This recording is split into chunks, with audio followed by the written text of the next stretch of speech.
Welcome to this Labroots podcast, The Power of Attraction, exploring Dynabeads in sample preparation. This podcast is brought to you by Thermo Fisher Scientific. Partner with our global team of experts to navigate and conquer challenges from discovery to commercialization with fast, reliable, and cost-effective solutions. To find out more, go to thermofisher.com/Dynabeads.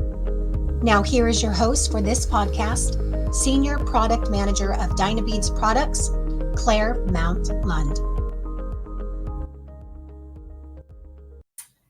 Okay, welcome back listeners to the second episode in our podcast series, The Power of Attraction, exploring Dynabeads magnetic beads in sample preparation, your window into the world of scientific research. So in today's episode, the second episode, we are going to be exploring the hot topics of proteomics and immunoprecipitation.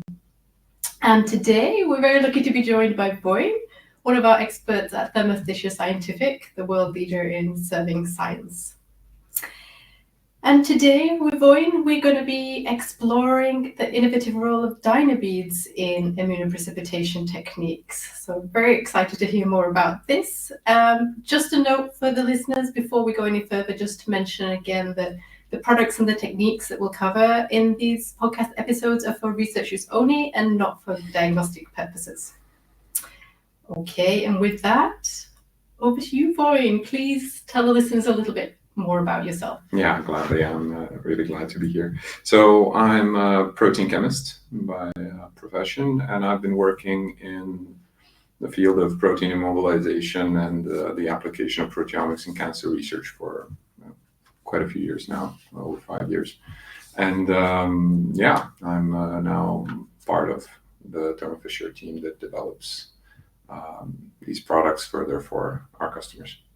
Wonderful. Sounds like we've got the perfect guest for this particular podcast. Thanks for joining us, Voin. Thank you. Okay, so straight to it. Tough questions. Yeah. Tell me about proteins. Why should I care about proteins? What they really do for us? Why are they so interesting? Right, cut to the chase, right? Proteins are the workhorses of biology. They are the molecules that hold everything together. They define the structure and function of the cells. And they are extremely important for basically everything from like normal living to disease development and so on and so forth. They're extremely diverse, extremely versatile, and I like to think that there is very little that proteins cannot do. So they are, they've been at least in the focus of my attention for many, many years now. So pretty impressed by them. Yeah, you're starting to sell it into me. Okay, Yeah. But anything else? Anything more you can tell us about their role and the role of proteomics? It's a very hot topic now. Yeah, proteomics is our civilization's attempt to understand the world of proteins in all their diversity and all their functionality. Proteomics is a booming field right now because a lot of the answers we're hoping to get, especially when it's disease related, will come from that level. So we have very good understanding of how nucleic acids behave. We have good workflows there, but the world of proteins is a bit more complicated. So there we are facing certain challenges, and then there's a lot of interesting developments happening right there. With proteomics, we're trying to understand which proteins play which parts and how they contribute to, or which roles they have in all these different processes that we are looking into.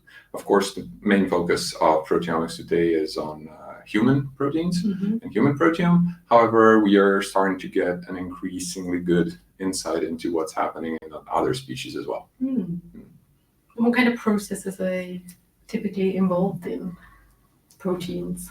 Yeah, for protein research in general, there are several main approaches. One is the more general sort of characterization of the proteins that are present in certain sample, but it is also very interesting to investigate roles and functions of some less abundant proteins, proteins that have more specialized functions, proteins that interact with other proteins within a cell environment.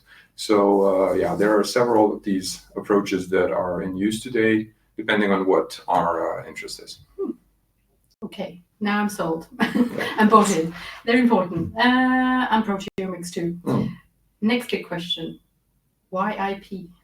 Immunoprecipitation. Why is it so important for this field of protein? Immunoprecipitation is extremely valuable in the field of protein research because that allows us to specifically target proteins of interest.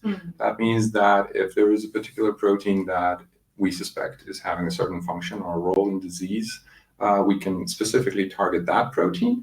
And in the case of co-immunoprecipitation, under certain conditions, we can also target the proteins it is interacting with. So when we have the immune precipitation process, we target the protein of interest with a specific antibody. And then we secure the conditions under which its interactions with its interacting partners will also be preserved so that it, as I like to say, brings his little friends along. So then we can have a look at a sort of a broader context that this protein finds itself in.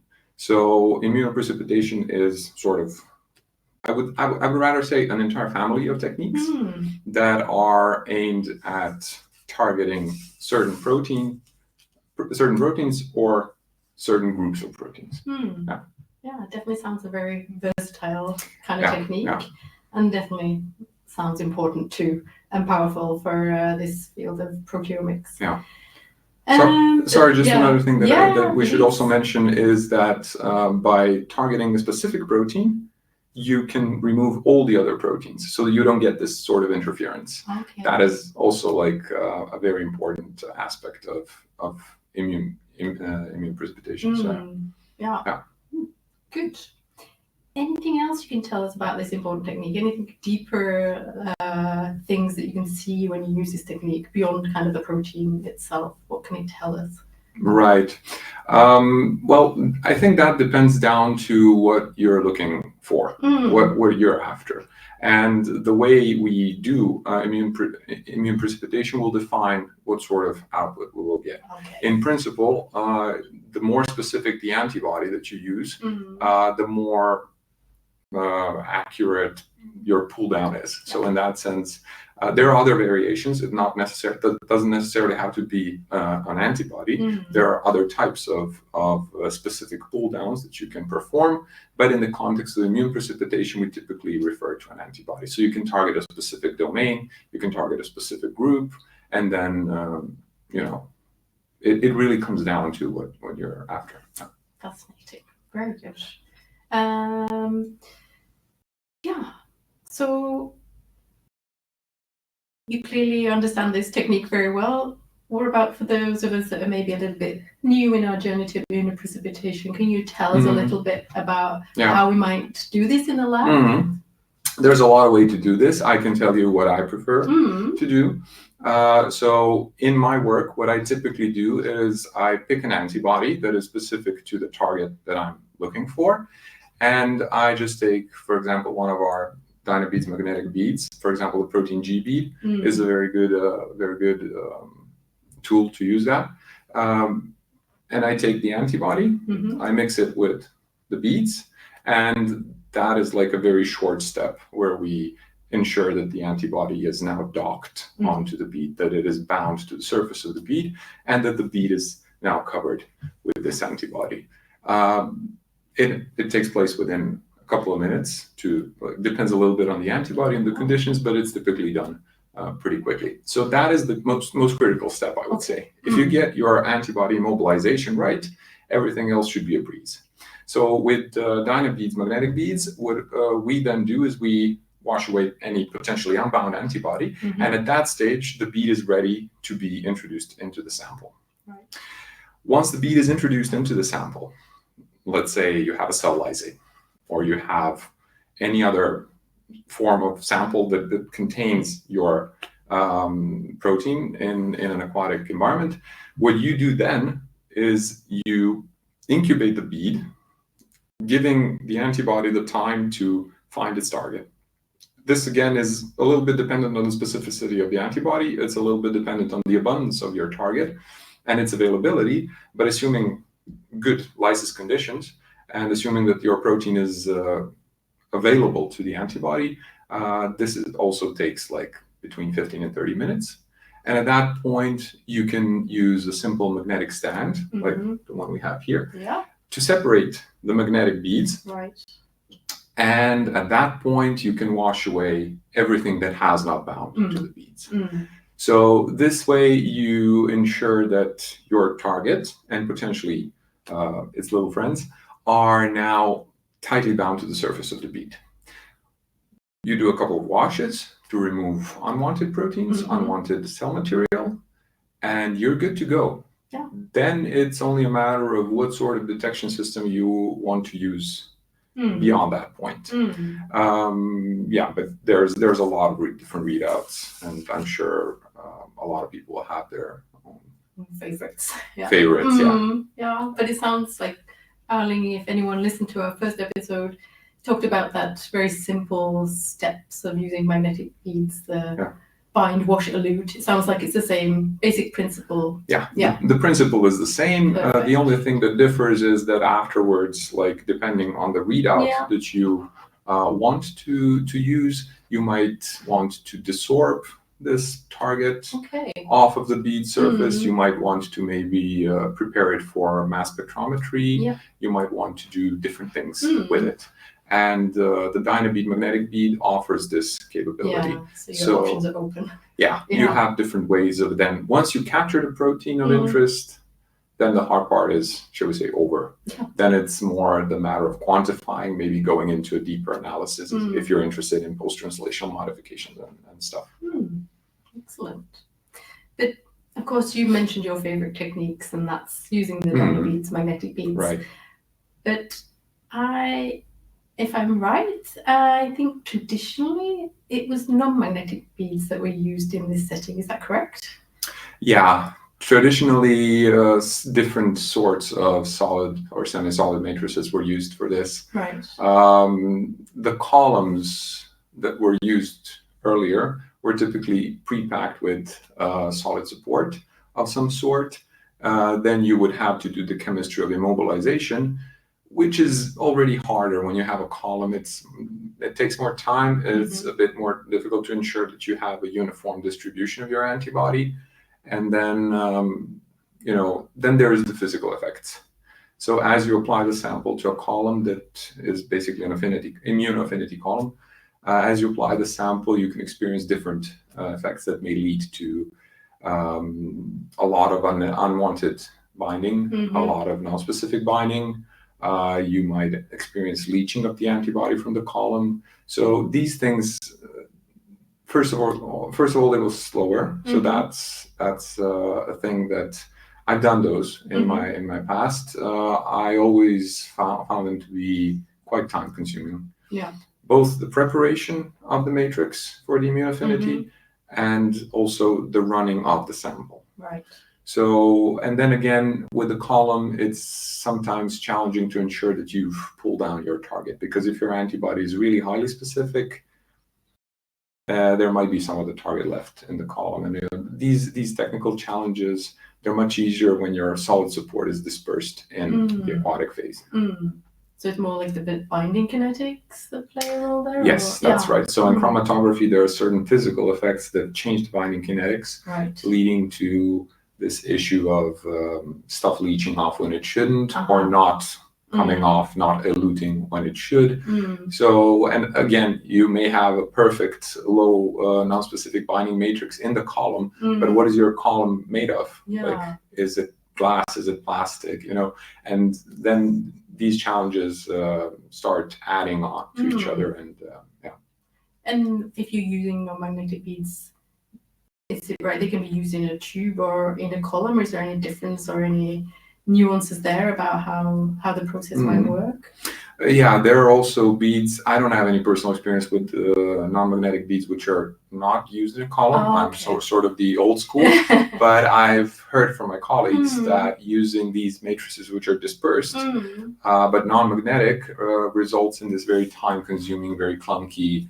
You have to centrifuge a sample, and then you have this period where your sample is in sort of a different environment, and if you then you need to have a centrifuge that is thermoregulated. Then you need to have conditions that will secure that your sample is safe during the centrifuge, And again, I find it clunky. I find it time consuming. I think it's much more elegant if you can separate your beads within 30 seconds and not like 10, 15 minute centrifugation. When you're running a lot of samples, when you want to keep it accurate and reproducible, it comes down to these very itty-gritty details. So time matters, and like resources matter and stuff like that. You know, it just keeps adding on. Which is perfect as leading to my next question about Dynabeads or magnetic beads. Do they encounter the same kind of issues that you would see that you just described there with the non-magnetic beads? I think a certain part of the issues that we see in general in proteomics is just down to physics, and there's very little we can do about it. The good thing about the Dynabead magnetic beads is that the surface is very inert towards proteins. So these products have a very low non-specific binding, and that is extremely important. In some of the MS runs that we've done, we see very low non-specific binding of proteins which are not targeted. Right. You will always have a little bit of non-specific binding, and modern mass spectrometry instruments can resolve a lot of this, but it helps if you make that job easier by introducing as little contamination into your sample as possible. So getting rid of non-specific binding is extremely valuable. A lot of the matrices which were used in this sort of non-magnetic tradition, they are porous, whereas our beads have a very strictly controlled surface property that does not allow for physical effects to come very much into play and to produce a lot of unwanted binding. So there are clear advantages when using these products. What about the centrifugation step you mentioned there for the non-magnetic? Is that also something that we need to do with magnetic beads? Or? No, magnetic beads are you don't need to centrifuge them. Non-magnetic beads needed to be centrifuged.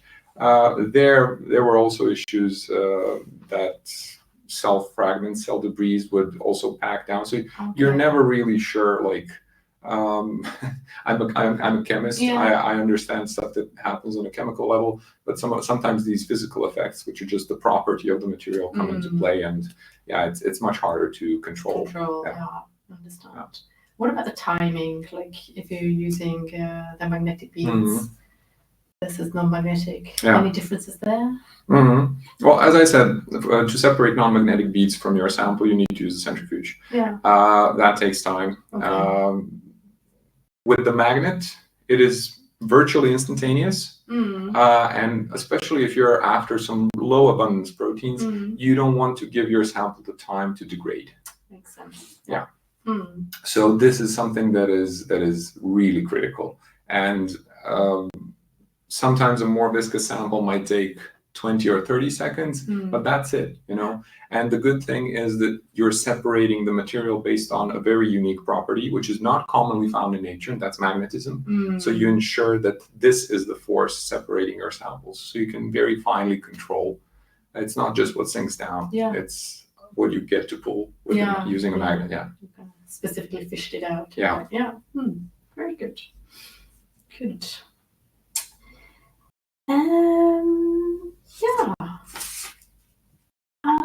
We talked, I think, a little bit about this along the way, but are there any kind of pain points that you can think of in this particular immunoprecipitation proteomics space that you think is worth highlighting? Yeah, we've mentioned one. That is what I believe to be the most critical step in immune precipitation, and that is the binding of the antibody to your solid support, regardless what it is, a magnetic, non-magnetic column, whatever. The critical step is to ensure that the antibody is properly bound. A lot of people will try to avoid going into chemistry, going into chemical reactions, because some of these reagents which react with proteins are toxic to humans because they react with proteins. Kind of makes sense. We have tried to ensure that with our products, you do not have to go very much into the chemistry. Mhm. So especially with, for example, the Dynabead protein G bead, there is no chemistry involved in terms of chemical reactions, because these beads have an affinity towards certain types of antibodies. So in that way, it is just combining A and B, and nature does the rest. Yeah. So this is something that is the property of the bead. That critical pain point is then easily addressed. Afterwards, it just comes down to what your target is. Yeah. Yeah. What about if I have, for example, a protein complex that's weak, or if I have, we talked about it a little bit already, low abundant proteins, anything specific there we should highlight? Concerning those two situations, like if you have a protein complex that is prone to unscheduled disassembly, you should optimize the conditions around the lysis. So a more gentle lysis would ensure that the protein complex survives that. And then when you introduce the magnetic bead, you don't have the shaking, you don't have the shearing, you don't have a lot of these effects that contribute to disassembly of protein complexes, and you don't introduce any new chemicals to the system. So you have a solid support that is just present in the sample that will then capture this complex that you're after. So it is as gentle as it gets. Yeah. If it's a low abundance protein, a low abundant target, you would typically try to control the time. And in that case, again, it is advantageous to use the magnetic bead because you really have a good control over the time and how fast these steps are executed. Very good. And a more general topic, I guess, for us scientists, what about sustainability in this area? Is there anything that can help us in that aspect? Our latest line of products are the DynaGreen magnetic beads. Okay. These are made in such a way that they are free from plastic polymers. That ensures that they do not present, shall we say, a challenge if you're trying to reduce the use of plastics, which is something that we are very conscious about. Science produces a lot of waste. We are trying to at least ensure that that kind of waste is biodegradable, that it is not harmful to nature in such a way that it might pose a problem. So we are looking towards the future. We are trying to ensure that all of the quality that we have developed for the Dynabead magnetic bead platform is now transferred into a more greener, more sustainable platform. And preliminary results show that we have very good quality of this new platform. We are very happy with how it performs. DynaGreen is very efficient, especially when it comes to immune precipitation.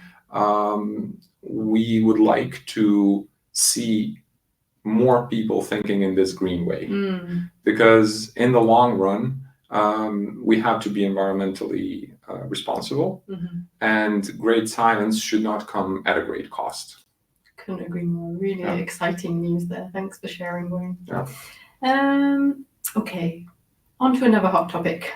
Of course, we talked about the value of proteomics, and it's a growing field. Is there any way that we can help kind of scale the amount of research we're doing in this area? For example, can IP immunoprecipitation, can it be automated? Yes, and recently, I think in the scientific community, there is this idea that, especially mass spectrometry, is being the incredibly sensitive technique that it is also incredibly sensitive towards unwanted proteins and unwanted. It is very hard today to get a mass spectrometry run that is not contaminated in one way or another by proteins that shouldn't be there. You run the cleanest possible manual workflow, and you will still get keratin from the operator, keratin from the environment, other contaminants, proteins which shouldn't be there. We've learned to sort of swim with it, but it doesn't have to be this way. And there is an increasing push in the community to move towards automating these workflows. The key advantage of magnetic beads when we're talking about automation is that they can easily be handled by some of our specialized products for magnetic bead handling, such as the Kingfisher. The Kingfisher series of automated solutions is specifically designed to handle magnetic beads. In that way, you can ensure great reproducibility, and you remove the hands-on time, which again is time removed from the protocol, and you reduce the chances of contamination. Personally, I think contamination will be an issue that will plague us for many years to come, but at least here you can control, sort of reduce the contamination to an absolute bare minimum. And that is extremely good. So you save hands-on time, and you improve reproducibility and reduce contamination. So these things are very valuable. And the Dynabeads magnetic beads, they are extremely well suited for these. So they sort of work perfectly in these workflows. Perfect. So you've got a simple manual workflow, it sounds like, that can become even more simple if you automate it as well. Or scaled up. I am hoping to see one day a world in which proteomics is used both for research, but also for battling disease. Maybe in the future we'll be able to see scaled up workflows, which are now performed maybe manually or on a small scale, automated on a small scale. Hopefully one day we will have something bigger. Let's hope so. That sounds very exciting. So we've established that the immunoprecipitation can be automated, which is fantastic. What about the rest of the workflow? Are there any other parts that can also be automated? Right. So we have very good protocols for our Kingfisher. We have the 7-step protocol that we are very happy with. And again, when it comes to detection, if you don't have good detection, then like, what was the point of everything that came before it, right? So especially for people who are interested in working with blotting afterwards, the detection of targets on a blot, we have the iBlot system, which is the automated solution for transfer of proteins from a gel onto a membrane that you then use for Western blots. And we also have the iBind, which is the automated solution for labeling of target proteins. So when you have these automated solutions for detection, you remove a lot of the operator errors that can just happen during normal lab work. You also save time and reduce chance to introduce new variables into your solution. So for blotting, these are some of the options that you have. You also have the option to continue manually after the automated. So it offers a lot of flexibility. Yeah, nice. And Western blotting, of course, very popular. But what about mass spec? That's another topic we hear a lot more about these days, more and more popular. Anything that can help us there? Of course. So mass spec is also a great downstream way of detecting proteins. And again, there's nothing stopping you from, once you're done with the manual, with the automated solution, you go to the manual workflow and prepare your samples as you normally do for the MS. But you could also use automated solution. I will give you a teaser here. It is we have something called the Qplex Rhyme, which is an entirely automated solution for preparation of low abundance proteins for the mass spec. It gives you the answer. So you basically get from setup to the answer in 3 days without any need for overexpression.